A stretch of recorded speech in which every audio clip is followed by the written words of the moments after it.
Actually, we do not have any guarantee. That depends on the members of Congress because they are the ones who deliberate on the budget.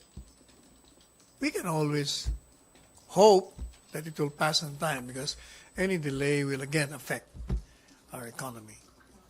But And I'm sure the members of Congress know that. But given the new leadership now in Congress, hindi ba kayo mas optimistic? Well, we're always hopeful whether Congress is dominated by allies of the president or not. Because after all, as we said repeatedly, members of Congress should know exactly what is good for the Filipino people, being representatives of them.